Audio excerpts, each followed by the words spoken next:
আসসালামু আলাইকুম বন্ধুরা, খবর সংযোগের বিহাইন্ড দ্য সিনের আজকের এপিসোডে আমরা কথা বলবো এমন একটা বিষয় নিয়ে যা পুরো বিশ্বের গোয়েন্দা সংস্থাগুলোকে নাড়িয়ে দিয়েছে। এতদিন যা ছিল কেবল গুঞ্জন, আস্থা ক্যামেরার লেন্সে বন্দি। ইসরায়েলের সেই তথাকথিত অবৈধ প্রতিরক্ষা বলয়কে তবে কচুপাতার পানিতে পরিণত হয়েছে। তেল আবিবের আকাশে আগুনের বৃষ্টি আর মাটির কম্পন আজ এমন এক সত্যকে সামনে এনেছে যা হয়তো ইসরায়েল কোনোদিন প্রকাশ করতে চায়নি।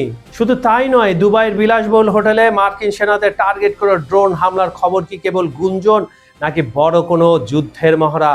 আর এই আগুনের খেলায় ঘি ঢালতে ইরানের প্রেসিডেন্ট মাসুদ পেজেশকিয়ান কোন তিনটি কঠিন শর্ত জুড়ে দিলেন হোয়াইট হাউসের দিকে? সবকিছুর গভীর বিশ্লেষণ নিয়ে আমি কাজল হায়দার থাকছি আজকের পুরো ভিডিওতে। না টেনে শেষ পর্যন্ত দেখুন, কারণ আজকের প্রতিটি সেকেন্ড আপনাকে চমকে দেবে।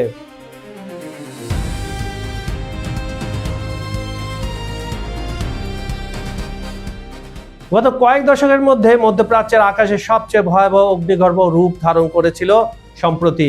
ইরান যখন শত শত ব্যালিস্টিক ক্ষেপণাস্ত্র ইসরায়েলের দিকে নিক্ষেপ করে, তখন ইসরায়েলি প্রতিরক্ষা ব্যবস্থা আয়রন ডোম এবং অ্যারো তা ঠেকানোর দাবি করলেও বর্তমানে ফাঁস হওয়া ভিডিওতে ভিন্ন এক বাস্তবতার ইঙ্গিত দিচ্ছে। ইসরায়েল সাধারণত তাদের সামরিক ক্ষয়ক্ষতির তথ্য অত্যন্ত কঠোরভাবে নিয়ন্ত্রণ করে। যুদ্ধের সময় দেশটিতে মিলিটারি সেন্সরশিপ জারি থাকে, যার ফলে যে কোনো ভিডিও বা তথ্য প্রকাশের আগে সেনাবাহিনীর অনুমতি নিতে হয়। কিন্তু বর্তমান প্রযুক্তির যুগে সাধারণ মানুষের হাতে থাকা স্মার্টফোন সে বাধা ভেঙে দিয়েছে। তেল আবিবে সাধারণ নাগরিকদের ধারণ করা ভিডিওতে দেখা যাচ্ছে একের পর এক ইরানি মিসাইল ইসরায়েলের তথাকথিত অবৈধ প্রতিরক্ষা বলয় ভেদ করে সরাসরি মাটির বুকে আছড়ে পড়ছে। ফাঁস হওয়া ভিডিও এবং উপগ্রহ চিত্রে দেখা গেছে ইসরায়েলের অন্যতম গুরুত্বপূর্ণ নেভাটিভ এয়ারবেস এবং তেল নফ ঘাঁটিতে বড় ধরনের বিস্ফোরণ ঘটেছে। ভিডিওগুলিতে দেখা যায় ক্ষেপণাস্ত্রের আঘাতে বিশাল গর্ত বা ক্রেটার তৈরি হয়েছে। বিস্ফোরণের প্রচণ্ডতায় আশেপাশের ভবন এবং হ্যাঙ্গার ক্ষতিগ্রস্ত হয়েছে।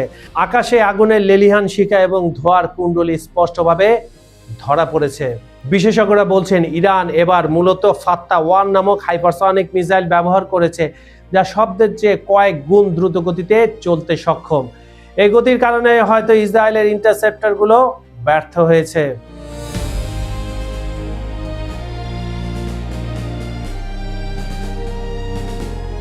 যে কোনো যুদ্ধে মনস্তান্ত্রিক লড়াই একটি বড় অংশ। ইসরায়েল যদি তাদের ক্ষয়ক্ষতির প্রকৃত রূপ প্রকাশ করে দেয়, তবে তা সাধারণ জনগণের মধ্যে আতঙ্ক সৃষ্টি করতে পারে এবং ইরানের মনোবল বাড়িয়ে দিতে পারে। তাই কৌশলগত কারণে ইসরায়েল কর্তৃপক্ষ কি করেছে, ক্ষয়ক্ষতির পরিমাণ কমিয়ে দেখানোর চেষ্টা করছে। আর আন্তর্জাতিক বিশ্লেষকরা মনে করছেন এতে ইসরায়েলেরই ক্ষতি হচ্ছে, কারণ তারা আসল তথ্য গোপন করছে। তবে ভিডিওগুলো ছড়িয়ে পড়া ইসরায়েলের ভেতরে নিরাপত্তা নিয়ে এখন সাধারণ মানুষের মনে বড় ধরনের প্রশ্ন দেখা দিয়েছে। এই সাধারণ মানুষ হচ্ছে সাধারণ ইসরায়েলি। মধ্যপ্রাচ্যের পরবর্তী গন্তব্য কোথায়? এই হামলা মধ্যপ্রাচ্যের সমীকরণকে আমূল বদলে দিয়েছে। ইরান প্রমাণ করেছে তারা ইসরায়েলের মূল ভূখণ্ডের যে কোনো স্থানে আঘাত আনতে সক্ষম। অন্যদিকে ইসরায়েলও পাল্টা কঠোর হুঁশিয়ারি দিচ্ছে। সব মিলে পুরো অঞ্চল এখন একটি পূর্ণমাত্রার যুদ্ধের দ্বার প্রান্তে দাঁড়িয়ে আছে, না দাঁড়িয়ে রয়েছে। সামাজিক যোগাযোগ মাধ্যমে এই ভিডিওগুলো এখন ভাইরাল, কারণ এগুলো তথাকথিত মূলধারার মিডিয়ার খবরের বাইরে এক রূঢ় বাস্তবতাকে সামনে আনছে। যুদ্ধের ময়দান থেকে সত্য আড়াল করা গেলেও আকাশের আলোর ঝিলিক আর মাটির কম্পন যে লুকানো অসম্ভব, তেল আবিবের এই ভিডিওগুলো তারই প্রমাণ। মধ্যপ্রাচ্যে চরম উত্তেজনা পারদ ছড়িয়ে দুবাইয়ের একটি বিলাসবহুল হোটেলে ড্রোন হামলার খবর পাওয়া গেছে। অসমর্থিত সূত্র জানিয়েছে যে হোটেলটিতে হামলা হয়েছে, সেখানে মার্কিন সামরিক বাহিনীর উচ্চপদস্থ কর্মকর্তারা অবস্থান করছিলেন বলে ধারণা করা হয়। শুধু তাই নয়, এই হামলার রেশ কাটতে না কাটতে দুবাই শহরের অন্য প্রান্ত থেকে আরও একটি বিকট বিস্ফোরণের শব্দ শোনা গেছে, যা পুরো শহরে আতঙ্ক সৃষ্টি করেছে। প্রাথমিক গোয়েন্দা রিপোর্ট এবং স্থানীয় সূত্রগুলো ইঙ্গিত দিচ্ছে এই হামলাটি সম্ভবত ইরানি ড্রোন ব্যবহার করা হয়েছে।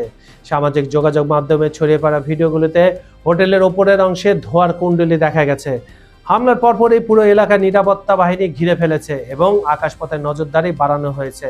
এগুলো করেও কোনো লাভ হচ্ছে না, কারণ ইরানের মারাত্মক ড্রোনগুলা ধ্বংস করে দিচ্ছে।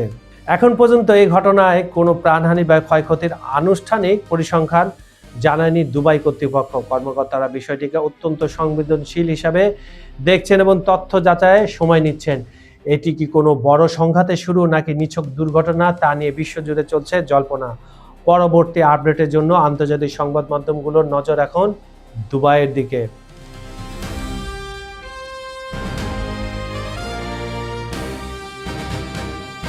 মধ্যপ্রাচ্যে ঘনিয়ে আসা যুদ্ধের কালো মেঘ সরাতে এবার সরাসরি মুখ খুললেন ইরানের প্রেসিডেন্ট মাসুদ পেজেশকিয়ান।